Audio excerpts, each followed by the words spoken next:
जय श्री कृष्णा। कैसे हैं आप लोग फ्रेंड्स। आज की चर्चा जो होने जा रही है काफ़ी महत्वपूर्ण होने जा रही है। आज हम चर्चा करने जा रहे हैं ऐसे प्लैनेट्स के बारे में जो हमारे जीवन में काफ़ी ज़्यादा महत्वपूर्ण रोल प्ले करते हैं। अब ये महत्वपूर्ण रोल तो प्ले करते हैं लेकिन साथ ही हमारे जीवन में और भी चीज़ों को बढ़ाते हैं। वो चीज़ें क्या हो सकती हैं, देखिए बहुत महत्वपूर्ण है इस चर्चा को समझना। और ऐसी स्थिति में हमारे लिए जब कोई भी बहुत अच्छा प्रभाव प्राप्त हो रहा हो तो क्या होता है कि हमें ये जान लेना बहुत ज़रूरी होता है कि हम जिस मार्ग पे जा रहे हैं वो मार्ग कैसा है।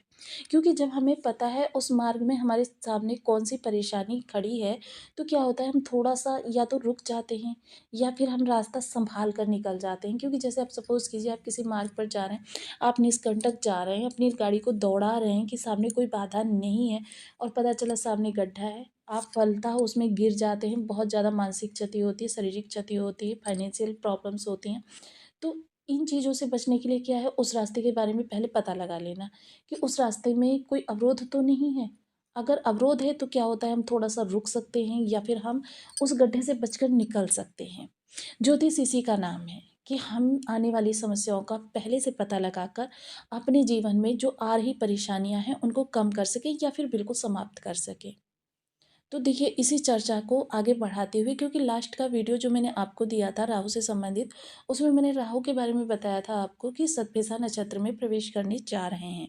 लेकिन क्या राहु अकेले सतभिसा नक्षत्र में प्रवेश करेंगे? कहीं ऐसा तो नहीं कोई और परिवर्तन उनके साथ ही होगा? जी हाँ, बिल्कुल। क्योंकि राहु का सप्तमांश केतु, क्योंकि जहाँ राहु समस्या है वहीं केतु समाधान है। जहाँ राहु जुनून है वहीं केतु विरक्ति है। जहाँ राहु आपके लिए समस्याएँ उत्पन्न करने का कार्य करते हैं, वहीं केतु आपको प्लान देने का काम करते हैं। A, B, C, plan A fail होगा तो प्लान बी आपके लिए तैयार है। अगर प्लान बी फेल होगा, प्लान सी आपके लिए तैयार है। और वहीं देखिए आपको अध्यात्म से जोड़ने का भी कार्य करते हैं, जहाँ केतु आपके लिए चिंता, ओवरथिंकिंग लेकर आते हैं, वहीं केतु रिलीफ लेकर आते हैं, रिलैक्स लेकर आते हैं। तो देखिए ऐसे महत्वपूर्ण ग्रह के बारे में जानना बहुत आवश्यक होता है कि यह किस पोजीशन में है। मोस्टली देखिए मैं हम सदैव आपको बताती हूँ राहु केतु एक किराएदार से है। जिस भी भाव में जाते हैं एक किराएदार की, क्योंकि इनके पास अपना कोई स्वयं का घर नहीं है। ऐसी स्थिति में क्या है कि जब किराएदार की सिचुएशन अच्छी होगी तो वो अपनी जिस घर में आया है उस घर को बहुत सजा कर रखेगा, बहुत संभाल कर रखेगा, सहेज, क्योंकि उस घर में वो रहता है।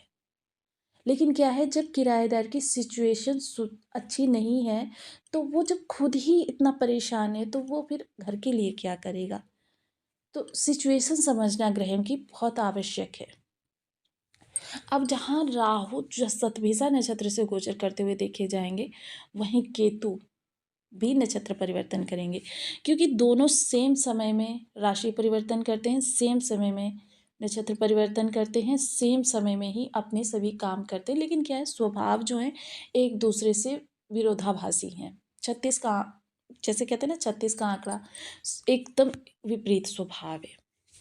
तो यहाँ पर जब राहु सतभिसा में गोचर करेंगे, वहीं केतु आपके मघा में गोचर करेंगे।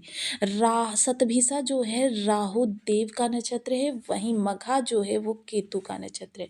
यानी दोनों नक्षत्र में इस समय स्वयं के जाएंगे। अब एक चीज और होगी, देखिए ये समानता रहेगी, दोनों एक साथ ही नक्षत्र परिवर्तन करेंगे। और एक चीज की और समानता रहेगी नवमांस की, क्योंकि देखिए दोनों ही सेम नवमांस का भोग करेंगे। क्योंकि सतभिसा हो या मघा हो, दोनों ही मेष से लेके कर्क तक का सफ़र तय करेंगे। अब ऐसे में देखिए जब ये मेष में प्रवेश करेंगे, क्योंकि देखिए मघा की अगर हम चर्चा करें तो मघा जहाँ दृढ़ इच्छा शक्ति, महत्वाकांक्षा और आपकी नेतृत्व प्रणाली को दिखाता है, तो वहीं क्या है कि ये दोनों वक्री हैं। वक्री ग्रह हैं तो ये नक्षत्रगत, क्योंकि सीधा मार्गी ग्रह क्या होता है, मेष से मीन का सफर तय तय करता है। लेकिन वक्री ग्रह क्या होता है, मीन से मेष का सफर तय करता है। तो इसी आधार पर ये कर्क से सफर को अपने प्रारंभ करेंगे। लेकिन देखिए क्योंकि चर्चा बहुत लंबी हो सकती है, इसलिए हम थोड़ा सा यहाँ पर आपको नमाजगत बता देते हैं। तो बने रहिए हमारे साथ इस वीडियो में एंड तक, आपको बहुत कुछ जानने के लिए मिलेगा। वीडियो बहुत ज्ञानवर्धक होने वाला है। यदि आपके लग्न में 4 नंबर बना हुआ है तो ये राशिफल आपके लिए है। यदि कुंडली में कहीं भी चंद्रमा के साथ 4 नंबर बना हुआ है तो ये राशिफल आपके लिए है। कुंडली ना होने की स्थिति में आप इसे नाम राशि से भी देख सकते हैं। यदि अभी तक आपने अपने इस चैनल को सब्सक्राइब नहीं किया है तो प्लीज़ सब्सक्राइब कर लीजिए, वीडियो को लाइक कर दीजिए, चैनल को शेयर कर दीजिए। इससे होगा क्या कि हमारे आने वाले हर वीडियो की नोटिफिकेशन मिल सकेगी आपको सबसे पहले। एक प्यारे से कमेंट करना बिल्कुल ना भूलें। कमेंट से हमें बहुत मोटिवेशन मिलता है, हौसला मिलता है और ये पता चलता है कि आप और क्या जानना चाहते हैं। तो देखिए, वर्तमान समय में जब केतु महाराज मेष का भोग करेंगे, देखिए हालांकि मेष सबसे लास्ट में आएगा, लेकिन क्योंकि यहीं पर आपके लिए थोड़ी सी निगेटिविटी है इसलिए मैं पहले से ही अवगत करा देती हूँ, क्योंकि तब तक मैं आपको 2-4 बार जब अवगत कराऊंगी तो आपको ध्यान रहेगा। क्योंकि जब ये मेष का भोग करेंगे तो काफ़ी ज़्यादा चीज़ें आपके लिए अच्छी निकल कर आएंगी। अच्छी निकलने के साथ में, क्योंकि पराक्रमी ग्रह हैं और इस समय केतु के अंदर जुनून होगा, जिद होगी, महत्वाकांक्षा होगी, सारी चीज़ें हैं। क्योंकि अचानक और धन का सामने सामने होना काफ़ी चीज़ों को आपके प्रभावित करेगी। में अचानक के कारकत्व लिए हुए दोनों ग्रह बैठे हुए हैं और अचानक ही आपके अंदर ये प्रवृत्तियाँ भी उत्पन्न होती हैं। अचानक गुस्सा आना, अचानक हर्ष होना, अचानक आपके विषाद होना, मतलब ये सारी चीज़ें भी अचानक ही होती हैं।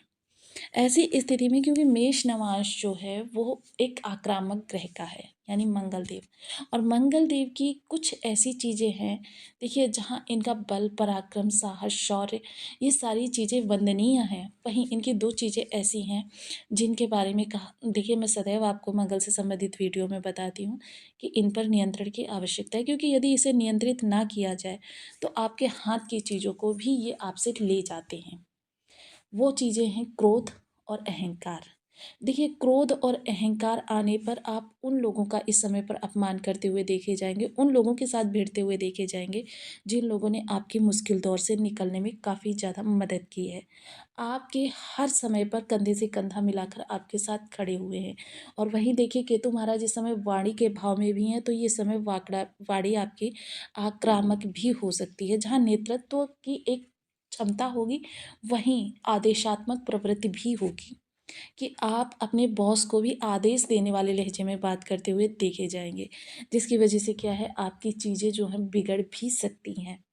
आपको बहुत ही नम्र रहकर, बहुत ही संयम से इस मेष नवांश को जब तक ये भोगेंगे, क्योंकि दोनों ही ग्रह आमने सामने हैं और दोनों ही मेष के नवांश का भोग करेंगे, एक साथ करेंगे, तो ये चीज़ें आपको बहुत ज़्यादा समझनी होंगी। सबसे पहले तो आपको अभी से, क्योंकि एक कर्क से प्रवेश करेंगे तो आपके पास अभी समय है कि आप अपने क्रोध पर नियंत्रण रखें, खान पान बहुत ज़्यादा सात्विक रखें, और देखिए विचार, देखिए जहाँ तक संभव हो विचार, जिसको कि आप मेडिटेशन के द्वारा, योगा के द्वारा विचारों को बहुत पवित्र रखें। क्योंकि केतु के अगर आपको लाभ प्राप्त करने हैं तो उसके लिए आपको थोड़ा सा आध्यात्मिक भी होना पड़ेगा, थोड़ा सा धर्म से जुड़ना पड़ेगा और थोड़ा सा आपको अपने आप को बदलना पड़ेगा। क्योंकि प्यासा कुएं के पास जाता है, कुआं प्यासे के पास नहीं जाता है। तो आपको वीडियो कैसी लगी मुझे कमेंट बॉक्स में ज़रूर बताएं। चैनल पर न्यू हैं तो प्लीज़ वीडियो को लाइक, शेयर, चैनल को सब्सक्राइब करना बिल्कुल ना भूलें। मिलती हूँ नेक्स्ट वीडियो में, तब तक के लिए नमस्कार। अपना ध्यान रखें, स्वस्थ रहें, मस्त रहें।